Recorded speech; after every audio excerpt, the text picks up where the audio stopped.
When I started out, I did not have a regular, consistent quiet time. Probably 20 years ago, a little bit more than that, Brian had a consistent time with the Lord and was very disciplined about his devotion time.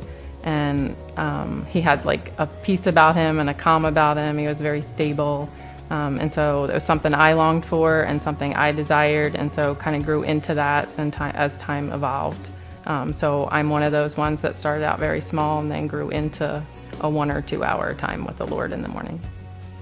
Starting small was buying a devotional that had like a 1-minute devotion in it. Then that grew into like a Beth Moore devotional that I probably spent 10 to 15 minutes in the morning.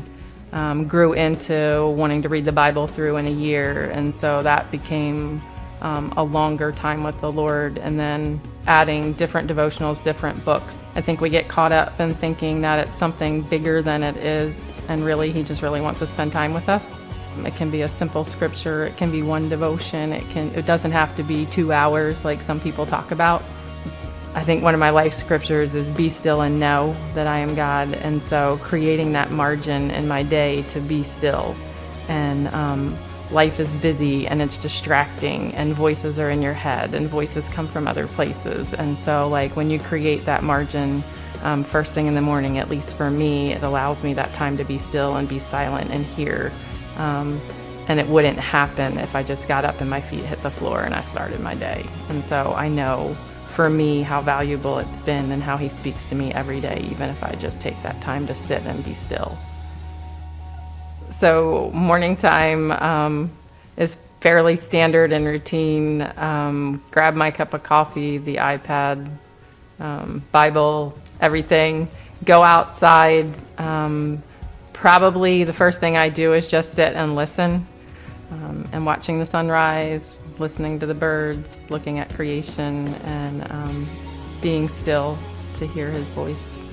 Then I listen to some worship music. Then I spend time reading, whether it's the Bible first or devotional first. I don't think there's any rhyme or reason to what I do, but definitely time of reading. After that, journaling is probably the last thing that I do after I've had time to just process what I've read and heard, and time of prayer and journaling is probably the last. He speaks to me through music a lot. He speaks to me through nature. He speaks to me definitely through his word, and it can be all of it. It can be a combination. I can't say that it's any one particular way. He speaks to me when the hummingbird comes right up to my head in the morning and just has a visitation. Everything is different, but just being in awe of him and what he's created around me and the blessing of that.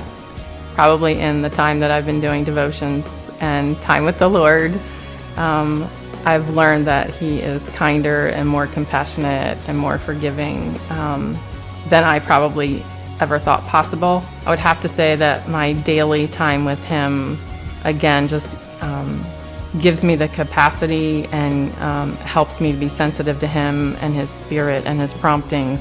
He continues to reveal himself to me more and more, and I always discover new things in his word that I didn't see before. And those times are just so sweet that it always leaves me wanting more.